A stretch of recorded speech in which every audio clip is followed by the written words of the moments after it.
Okay, well, thanks a lot to Fabrizio and Marco and also Agostino for organizing this and also for changing it to a time that I think manages to be inconvenient to everywhere in the world. Uh, but it's really nice to get a chance to speak here, and it is a really nice thing that's going on, bringing people all across the world together on this. So I appreciate the kind words. By the way, I'm going to assume you guys can't see that. Well, anyway, we're going to go ahead on this. So yeah, this is a bunch of projects I've been working on for a long time. So to start off, the paper really has two parts. One is some reflections on what's come to be called cognitive ontology. Let me just look at the time here. Okay, cool. Sorry, it's Friday night, and because it's Australia, people are drinking outside, so let me close that window. So the first part's going to have some reflections on cognitive ontology and the general problem I'm looking to solve. The second part is a more speculative, math-heavy bit that I'll talk through that's a bit dense in the paper. And that's been part of a longer scale project of trying to play around with various ways of thinking about big data. It's gone into a couple other projects, which maybe I'll mention. But trying to think through seriously, so if you took some of the stuff I say in the first part seriously, what consequences that should have and how you might go through things. So to start off, I think this is a problem now and a figure that should be familiar to most people. This is from Price and Friston, a kind of now well-known paper from 2005, talking about, I think, what had been the hope of things like functional neuroimaging early on. And the idea was that you'd get a sort of one-to-one mapping under certain conditions between cognitive processes you care about, like looking at word forms or recognizing word forms, and specific regions of the brain. And that's why it was useful to look at tools like functional neuroimaging, because you'd find where in the brain these different things happen. Now, this is always gone over pretty quickly. People talk about it. I mean, there's an old quote about this. Everyone knows that very complicated things like reading a novel are not going to have a specific brain area. They're going to be composite.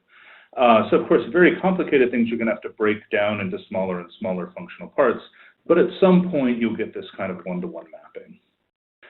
And in the background, I take it, there's this picture of something like the mind as being like an assembly line. So this is usually how I like to think of it. And in fact, when you look at the strategy of analysis way back kind of pre-neo-mechanism, in something like Cummins, he explicitly talks about this. So the idea is you've got something, just as a car is kind of built up by these successive transformations along the line, so too do you get something like the brain, where you've got specific modules that go along. They take incoming information and they apply a successive series of transformations to them until you get something neat, or at least until you get to the part that then goes into the mysterious central cognition if you're Fodor. So it's a nice orderly march through, and each of the particular bits along the line does one and only one thing. Now, if the brain was like that, that would be great. Neuroimaging would have turned out to be a lot easier. But as Price and Friston and then many people after have pointed out, it doesn't seem like it looks like this.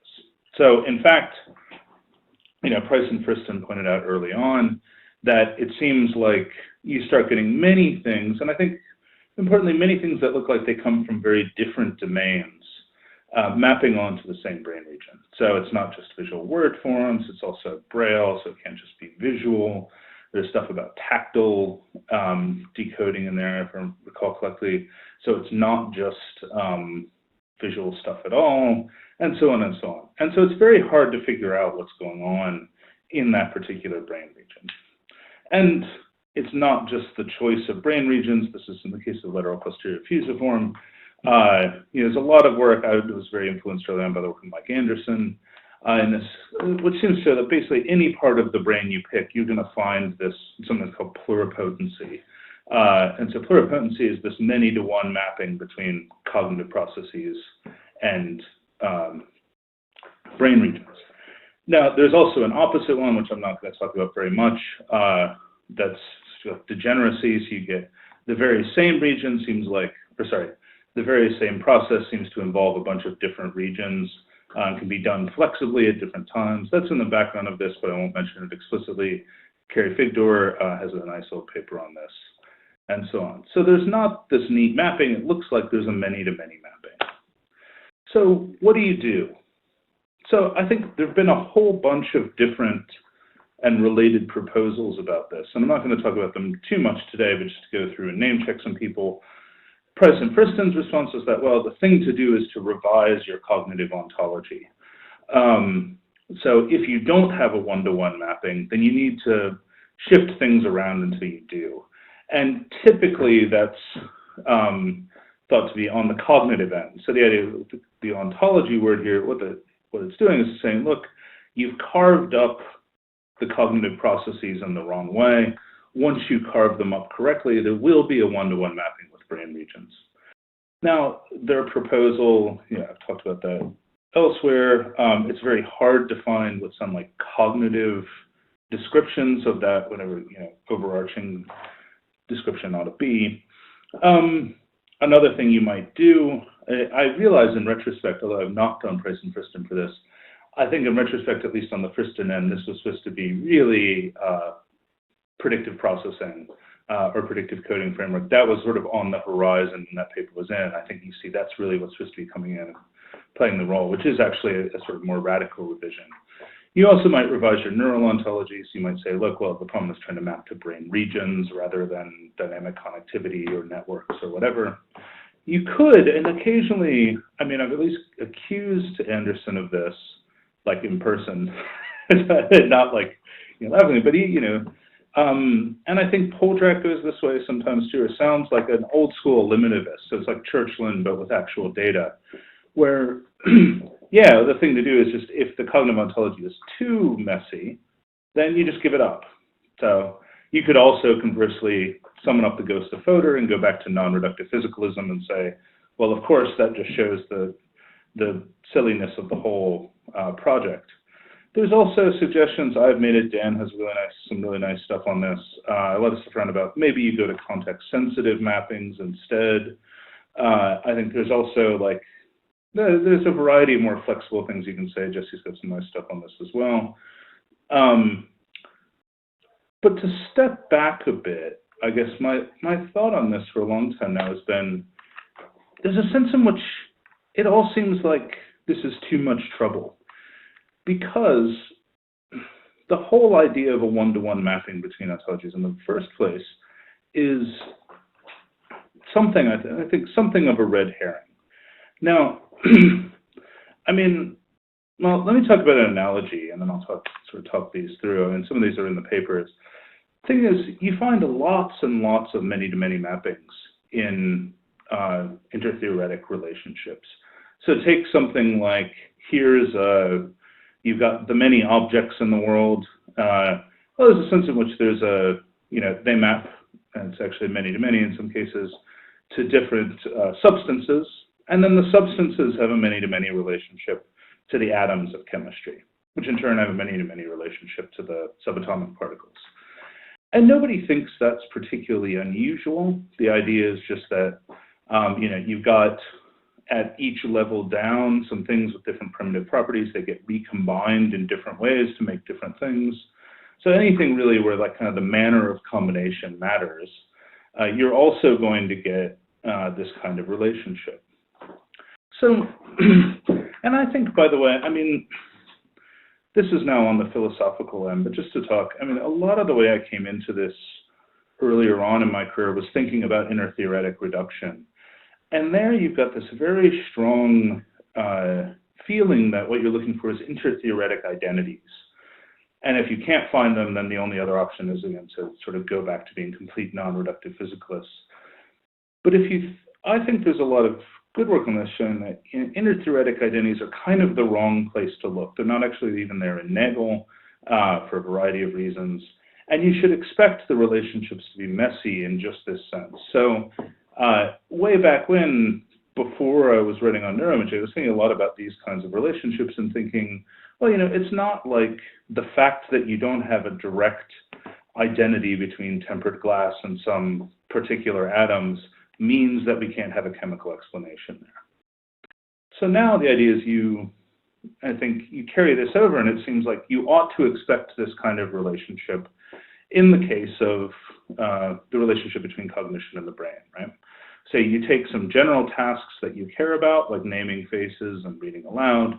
They're each going to flexibly combine, or at least flexibly involve, a bunch of different cognitive processes, and those cognitive processes might be instantiated by a bunch of different brain regions. That's obviously more of a pain in the ass to study, and that's what the second half of the talk is going to be about. But in terms of ontology and in terms of intertheoretic relationships, there's nothing there that actually presents a problem that needs to be solved. That's just the kinds of relationships that you find in nature and are unproblematic in other scientific domains. So I also been thinking, this is an analogy I've used for a while, but I've been thinking about it more lately. So rather than the assembly line, perhaps a better analogy would be something like a machine shop. And here, I think, let me say what I've called for this paper. If anyone's got a better name, I'd be happy for it. But what I'll call flexible production systems. So the idea with flexible production systems, so take something like a machine shop. You've got a bunch of different stations, and I'll use that term. You've got a drill press, you've got a lathe, you've got a CNC machine, and so on. And what happens is, instead of a kind of simple assembly line progression through each station, what you get is, a piece of work will come in, it will spend some time at the lathe, it will spend some time at the drill, it might go back to the lathe. And there's a sense in which, lathes and drills and things all do the same kind of operation. They turn, they drill, and so on. But depending on the workpiece, depending on the material, depending on how you use it and when in the sequence it comes, you're going to get a different thing out, depending on the path it takes through this. Now, I think, and I've kind of argued elsewhere, that I think computers, at least modern computers, and not Turing machines, but actual computers, are essentially flexible production systems. One of the things I think is very interesting, and I've mostly concentrated on when thinking about these, is when you've got a flexible production system, you can do lots of things at once only by more careful routing and balancing. So that's an idea I'll come back to.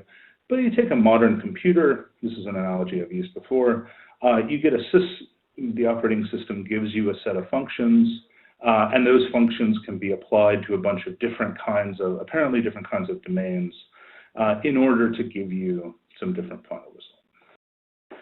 Now, so you have a traditional picture, this is the assembly line module, where what you've got are domain-specific Fodorian domain-specific modules. There's a kind of set pathway through. So in the classic Fodorian picture, it's a kind of feed-forward pathway. Insofar as there's feedback, it's kind of limited. And one of the things Fodor mentions in this, and a lot of writers about modularity mention, is that modular systems are efficient. So you get specialized modules that process things in this very specialized, efficient way. But in part, and for that reason, they're less flexible, or at least insofar as you want to be flexible, it's got to happen up in the central system. So whereas flexible production systems, I think you get a different set of trade-offs. So the domain general stations, I want to talk about domain generality just in a second. But the idea is, each station can operate on apparently more than one type of thing. You get more complicated routing. So essentially, the flexibility of a flexible production system comes from the ability to recombine different stations in different ways. And that gives you this feature where they're flexible, but in some sense, they're less efficient as well. So now you've got to worry a lot more about, for example, things like resource starvation or collisions between different pathways and so on. I think there's a lot of exciting work done on this. And again, this is sort of how I came to it more recently through Vinnick and Cohen working on cognitive control, and about how you might think of cognitive control as solving some of these problems about flexibility in a similarly pluripotent way. So you also have control representations. There's a great paper by Vinnick and Cohen in 2014, if people are interested in this.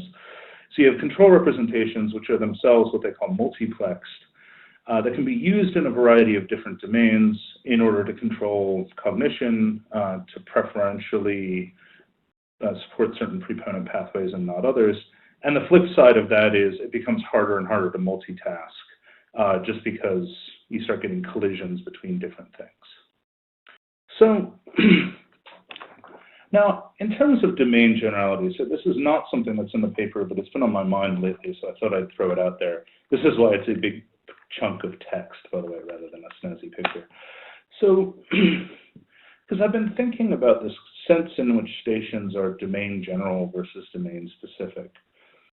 And I'd say there's something kind of odd, again, I'm going to pick on Fodor like you do, because modules, in some sense, are supposed to be individuated by their domains, or so they're domain specific. But always for Fodor and for most people, computations themselves should need to be specifiable syntactically. That's why computation is important. So computation, when you describe an algorithm, doesn't talk about what representations are actually representing. It can be completely determined in terms of operations on just the syntax of the representations. So there's a sense in which the domain specificity of modules is a kind of happy accident or engineering principle or something not determined by the module itself, because when you look at what the module does, it doesn't care what it's processing. Now, I think this is partly a consequence of Fodor and Plishin's commitment to a semantic view of computation, where you individuate computations by the content of the semantics of the representation, even though computations themselves are defined, the implementations only care about the syntax. But thinking about it, and thinking about it from someone who, as you'll see, has been doing a lot of mediocre programming in Python, there's this intermediate kind of flexibility that I've been thinking about a lot more lately, that's quite common in programming. And that's something like this. So you can have operations which are flexible, but you wouldn't think of them as domain general, because they're defined over data types. And this is in fact how, well, I mean, in some fundamental sense, all programming constructs are formed, but at least a lot of programming constructs and a lot of programming generally, what you get is, first you define a data type, so a string or a tuple or a matrix.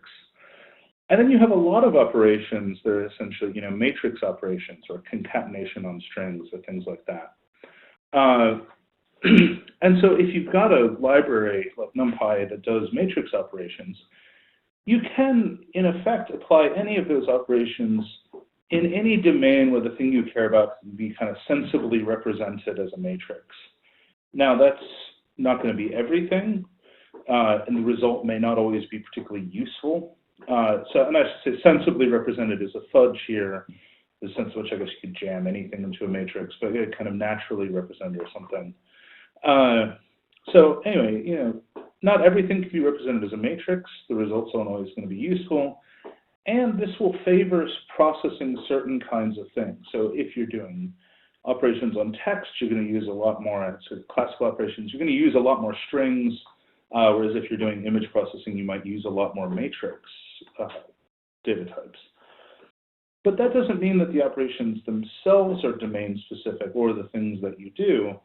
It's determined in some sense by the data type. And I think this idea of a data type is really interesting. I think you get this explored occasionally, just to give a preview of something I'll be talking about here in a bit. Sorry, here being ANU. Mike Anderson has, and Penfield, I think, and it had the interesting paper trying to talk about finger agnosia in terms of arrays of pointers. You've got some of the machine learning people talking about natural language learning in terms of learning tree structures rather than linear dependencies and so on. So this idea that you can do more if you structure your representations in a specific way, I think is a really interesting one and is still kind of underexplored by philosophers. And so that's kind of the way I've been thinking about stations as well. All right, so we get back to flexible production systems. The idea is flexible, not all things with many-to-many mappings are going to be flexible production systems, but most flexible production systems are going to have many-to-many mappings between the products and the kind of operations that you get as you go along. So suppose you care, as I do, about neuroimaging, and in particular, what you might get from neuroimaging and the collected data from neuroimaging.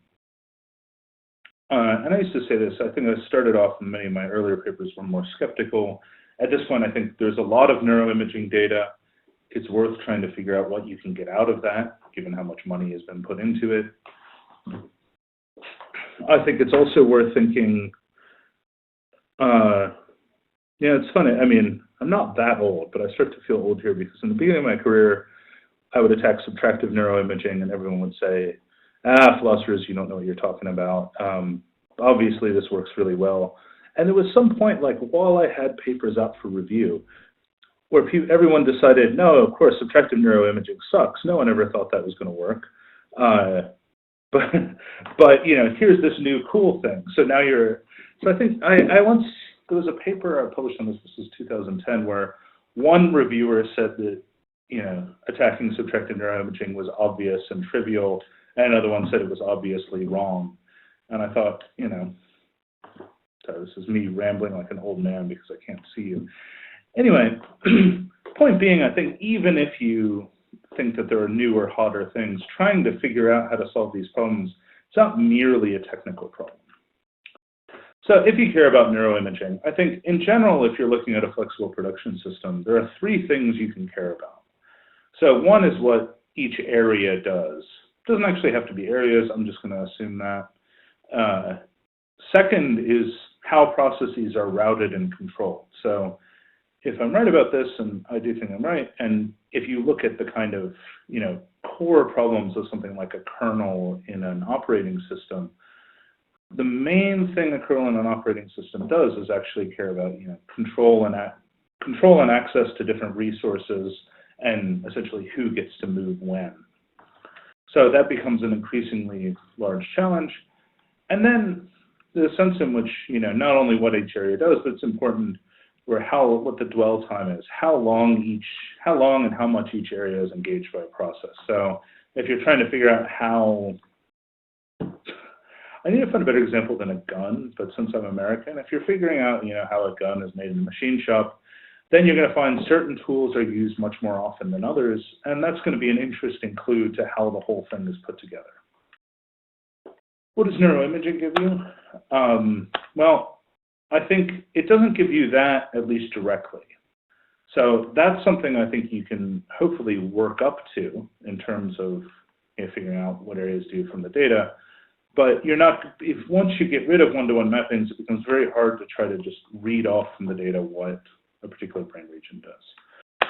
I also think, in part because I've come to think this is increasingly a question of timing as much as process itself, routing and control, you're going to get some interesting work on this, and there is interesting decoding work, for example, on higher level rule following. But lower level stuff, it's going to be very hard, and you're often going to get some of the routing and control by process of elimination. This third one, on the other hand, so how much things are engaged by a process, that does seem like the sort of thing that traditional neuroimaging is pretty good at. So that's supposed to be the change in the bold signal.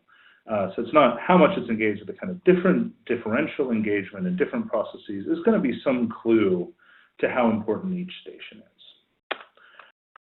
All right, so that's all kind of background to what I'm going to do next. I should say, you know, it's possible to get to that point and then to say, well, that's well and good, but it's very hard to figure out what to do. If you've got this many-to-many mapping, at least with functional neuroimaging, it's very hard to figure out how you might get that. You know, other tools, maybe interventionist tools, whatever, might be better. I do actually think there's a sense in which lacking kind of mid-range computational theories, it makes it very hard to interpret some of this. But forging boldly ahead, we're thinking a lot about, so suppose this is all you had, what could you do with it? And now we get into a similar analogy. So here's another analogy. Here's another kind of many-to-many mapping you might have. And that's going to be between ingredients and meals. Well, it's actually, a meal is made of many dishes, and each dish is made from many ingredients. There's a sense in which cooking is also like a flexible production system. So you've got a bunch of different ingredients. You've got different tools, the stove, the blender, and so on that you can work with. Of course, each of those stations is going to be used in a variety of different dishes, and the same ingredient you'll find being used over and over in a bunch of different meals.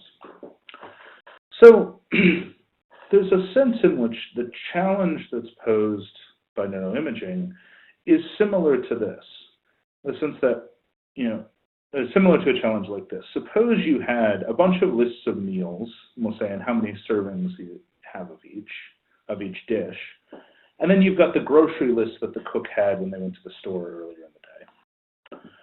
So you're trying to reconstruct, essentially, without knowing very much at all about cooking, with having, only a bit of guidance. So, you don't have cookbooks, you haven't made one yourself. There are people who do like computational modeling of cooking, but they don't talk to you and so on. So you want to reconstruct for each dish at least the proportion of ingredients that goes into each. That's not going to give you enough to tell you how to make it, but it's at least going to be a good guide. And it also might give you some kind of interesting insights into what each ingredient does. You might find that olive oil tends to be used only in sauteed dishes. You don't find it in as many cakes and so on. So, might be able to start building up, at least generally, what different kinds of things contribute to what dishes. Now, so here's the idea. Think about it more mathematically. I find a shopping list. It says, look, make sure you pick up, 8 eggs, 2 tablespoons of butter, some asparagus, some Parmesan. I believe ages ago this was actually what I was making for dinner. And you find on the other end you get 8 servings of frittata and 2 servings of mysterious side dish. Now, this is going to be messy, but you can make an equation. So you can set this up as a system of linear equations. And the idea here is, on one hand you've got 8 eggs. So let n frittata over eggs be the number of eggs in a frittata, and n side over eggs is the number of eggs in a side dish, and so on. So you can do that, and you can set up this system of linear equations that connects up the relationship between the stuff from the store and the dishes. Now, if you could solve those, then you'd figure out the kind of thing that I was hoping you could get from this, which is you'd at least figure out how many eggs are in a frittata versus how many eggs are in a side dish. That's not going to tell you how to make a frittata, but if you find out that, in fact, the side dish has no eggs and a frittata has all 8 eggs, that's going to give you some clues to the differential composition of each. Now, as this is set up, you can't solve it exactly. You don't have enough information. Making it even worse, you should imagine that the relationship is much looser. So sometimes cooks already have some stuff in stock. Sometimes they buy things that don't end up in dishes and so on. So the relationship is going to be quite noisy. Nevertheless, so if you just had one of these, you couldn't do very much. But if you had a whole bunch of lists like this, then at some point you could start to get at least a decent estimation of what each of those ends ought to be. And that's the procedure I'm going to try to apply to neurosync data. So, it's neurosync. Jumping ahead, although people have read the paper. So, the second one is me playing around with data and trying to think through, okay, take that seriously, what could you do? So step one is to get some neurosync data. I want to back up. I meant to say something here. So recipes, one thing that's going to be important about recipes, I mentioned this, I can talk about it more later on if anyone's really interested. One thing that you might think is a disanalogy, but I'm going to keep, is that you only have positive amounts, or at least you have non-zero amounts of things. So no cake, you don't have to worry about things like cakes having negative amounts of asparagus in them. Something will have at most, or at least in the worst case scenario, is no asparagus. That's a restriction that makes solving a lot of things very easy. It's also, or not very easy, but easier. It's also going to be useful because, so I pulled the Neurosynth database. The Neurosynth database actually talks about activations, but doesn't differentiate between positive and negative activations or excitation and inhibition and so on, as I think it shouldn't.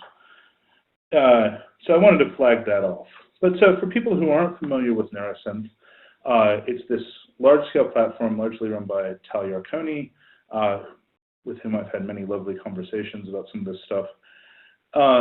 It's an automated synthesis, so it takes in fMRI papers. It's a bit out of date now, but takes them in, does an automated stripping of activation foci from the tables, and does representation, makes a best guess of what the paper is about, in a way I'll talk about in a second.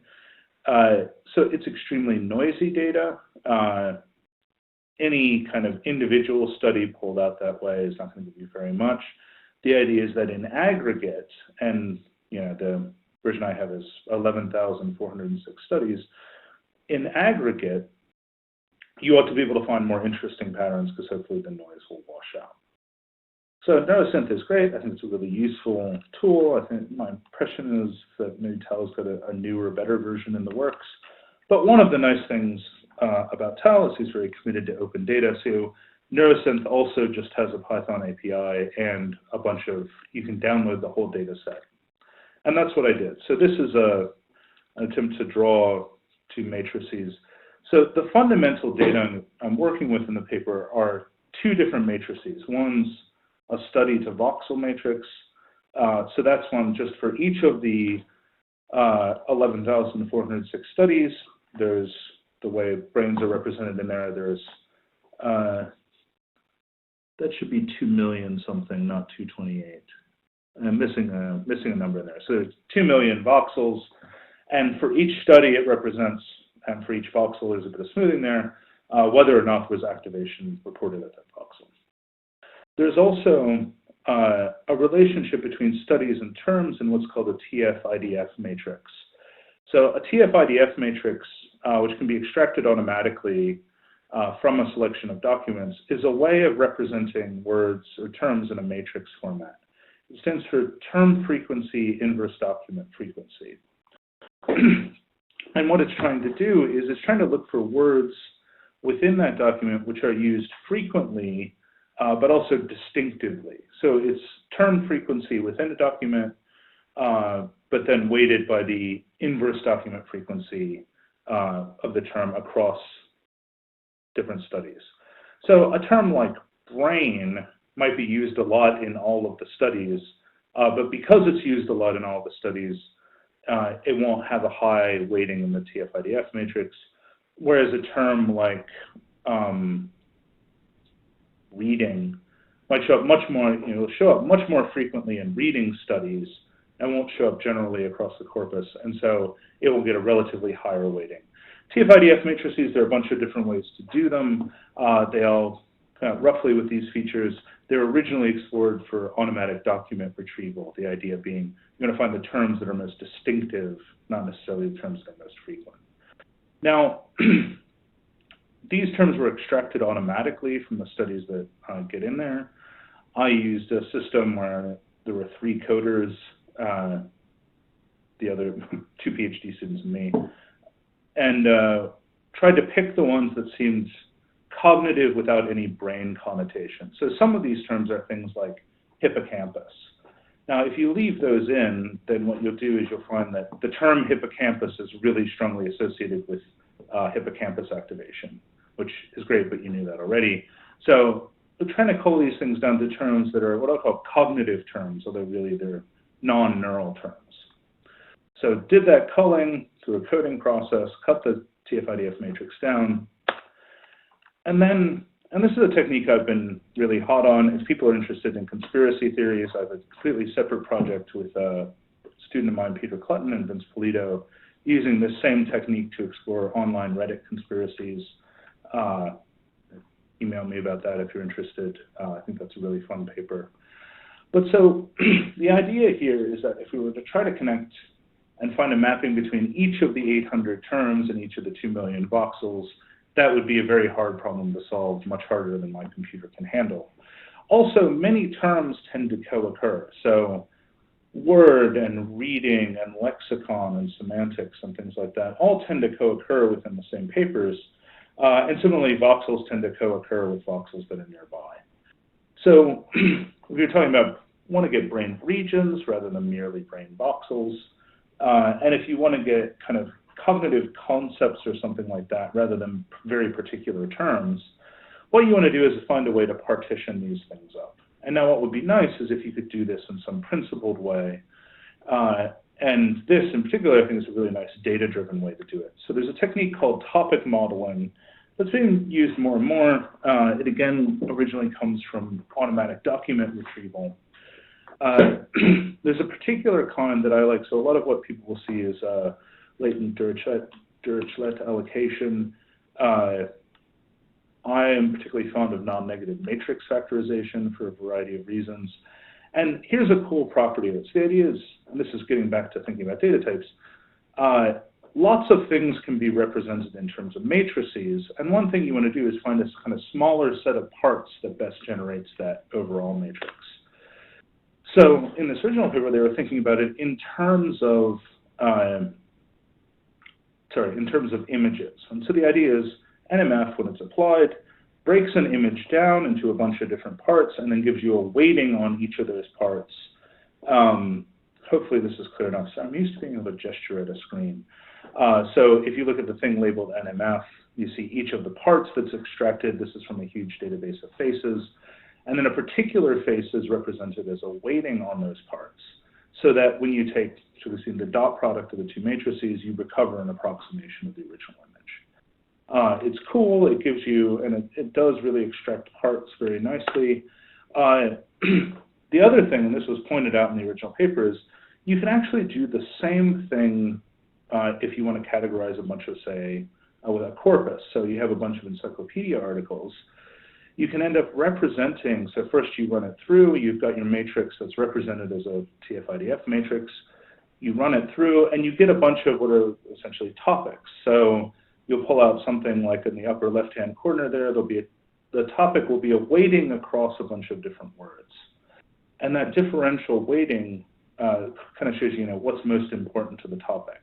So you have a topic about courts and governments and things. Below that, there's another topic about flowers and leaves and plants. And the idea is the number of topics here, it tries to find the partitioning now of words and their weightings that's going to best let you capture each encyclopedia entry. So you've got the topics, and then you've got a weighting on the topics. So for example, the Constitution will weight heavily on the courts and presidents things and virtually nothing on flowers and disease. And so you can recover a matrix that represents the importance of the different words in the Constitution in exactly the same way. So it's a cool technique. It lets you find parts both in images and in sets of words, conceptual parts, which is what turns out those are the two matrices I have. I'm going to skim over this. There's always a question in topic modeling, and if you want to be an asshole in topic modeling talk, ask how they picked the number of topics. I'm going to mention this is a pretty standard way to do it, which is to do a grid search with some degree of goodness of fit.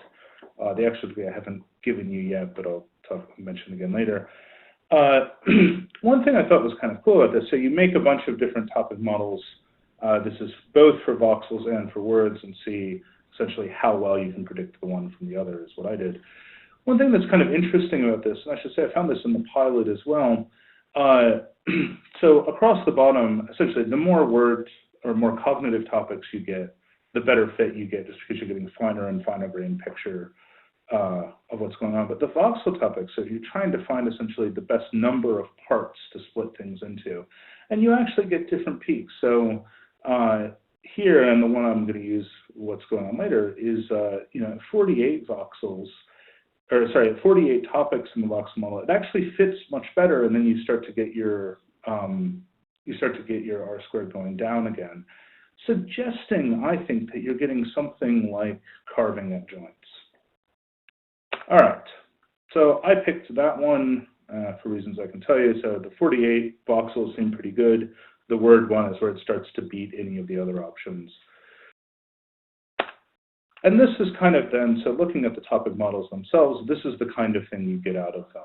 So for the, sorry, I don't want to go here, 36 cognitive topics. You get a weighting on words. Here they're just represented as word clouds. And I think what's nice about this, and a kind of first pass sanity check on it, is that all of the topics, or nearly all of them, you can pretty much tell what's going on. So in the lower right, for example, there's a topic that's clearly about reading and words, and particularly like reading, some speech stuff, but in general, yeah, there are a lot of papers in the database about this, and so it's extracted out that this is the kind of thing that's kind of distinctive of some of these papers, and these words tend to co-occur. Similarly with kind of motor things. Now, I'll mention this again later, but papers can weight on more than one of these. So it's not a hard clustering. It's giving you a weighting on each of the 36 of these. Some of them end up more general, so things about tasks and performance and demand. If you'll notice too, it also doesn't do a hard clustering on words, so you can have overlaps between cognitive topics. Similarly, with the voxel topics, what you get are, in many cases, quite localized regions. So it's splitting up and finding brain regions that tend to get reported. And again, tend to get reported in the sense that if you use these, you'll be able to reconstruct what's going on best. Many of them are quite localized, the auditory ones in particular. You also get ones that are smearier, so you get things that look like they're engaging more networks of brain regions, like in the lower right. You get some that are kind of broader, non-specific activation thing. But in general, so it's pulling out these things that look like specific parts or specific networks, and doing this in an entirely data-driven way. So each study, then, you can represent it as a weighting on each of the 48 voxel topics and on each of the 36 word or cognitive topics. And so, in essence, this is the intermediate thing. So now we apply the grocery list idea. And again, just as we have in the equation before, you can set up this is now trying to represent what the actual matrix looks like. For each of the weightings on each of the word topics, you can then try to calculate and try to estimate the weightings on each of the voxel topics. So you make a huge matrix, and then you use math to give you your best estimate to solve it, and that gives you an estimate for each of the weights. So, for instance, lasso regression, let the alpha set down really low. It's more the linear regression, but lets you get 0 weights, and I've set it up to force it to be non-negative. Lasso is also faster than trying to do it with a straight linear regression. So what you get when you try to solve this system of equations is then a weight matrix like this. And now, and this gets to the punchline, I can do 2 different things. So suppose I want to know, so I've got the 10th voxel topic, which I'll show you later. So I've got that kind of region of things going. I can look across and I can say, okay, that tends to weight for each of the 36 cognitive topics. It looks, you can kind of see it weights more on the first 3, less on some of the next ones, back up. There's some zeros in there. Similarly, if I carry about a cognitive topic or word topic, I can look down and see which of the how much it weights on each of the different voxel topics. And I can use each of these then to combine them and give a picture of the relationship between the voxel topics and the word topics. And you can do that in both directions. So to finish up, I think I'm going to try to finish up around 8 my time. So just to finish up here, to leave time for discussion, because it's a lot, this is the kind of thing you look. So after you apply these weights to the initial mappings, now this is first looking at a cognitive topic. So that's represented by the word cloud on the left. If you think about the acoustic and auditory ones, so this is all stuff that seems to have to do with mainly just hearing sounds. Some of these end up pretty specific. So you look at the bar graph along the bottom is the weight on each of the different 48 voxel topics, and then the glass brain at the upper left is a kind of the weighted combination of those voxel topics. So some things actually end up fairly specific, like auditory processing, what looks like the topic about auditory processing, ends up weighting pretty highly on just 2 of the voxel topics and then kind of evenly on everything else. So, and those 2 peaks, if you go and look at the 2 voxel topics, you've essentially got 2, partly overlapping, not identical. One goes a little bit more medial, one goes a little bit more anterior, but 2 bits of auditory cortex. So that's kind of cool. And again, it says, for some things, you may get closer to a one-to-one mapping, or at least, they're relatively constrained and circumscribed regions. On the other hand, things like attention, you've got a few peaks, but you've actually got a lot of different voxel topics that contribute to it. So you get much more spread out activation across a whole network. And interestingly, even in some of these, like thinking about object recognition, so this seems to be a category that involves object recognition, but seems to engage a wide, so you get some of the classic IT activation, but it looks like it's engaging a wide network of brain regions. And so this seems to be one that's really getting a strong many-to-many mapping, even though in the ordinary ontology, object recognition seems like something that people are happy to take as one of the fundamental categories. You can do it the other way around, just to mention it. So now this is taking, essentially, let's look at a voxel topic, see what the loadings are on the different word topics and work backwards. And one of the nice things about this is essentially you get much less specificity. So any particular voxel topic tends to load a lot on a bunch of different kinds of topics. Pain shows up in all of them. Memory, working memory is always involved. Some of these, you get ones that look more specific, like down in the visual cortex, but even then there's a lot of stuff about attention, task responses, working memory, clearly stuff that interacts with it. And then some of them, so even the bits that ought to be very specific, like reading and visual language, you're still getting, that's still essentially involved in a bunch of other different processes. Now, some of these are going to be interactions between working memory and things like reading and so on. But I think the interesting thing there is that even with, those interactions are themselves important bits of data. So all of that is, again, messy stuff done on messy data, but I think it's an interesting, if nothing else, hopefully it shows that there's a way to try to approach some of this stuff quantitatively and get interesting results out of it, and more get them in a kind of data-driven, the sort of data-driven way that people have been more skeptical about cognitive ontologies, in the sense that they want to be more eliminativist, are themselves, have themselves been advocating for. So just to conclude, I talked about flexible production systems. I think they're a plausible model for computational systems like brains.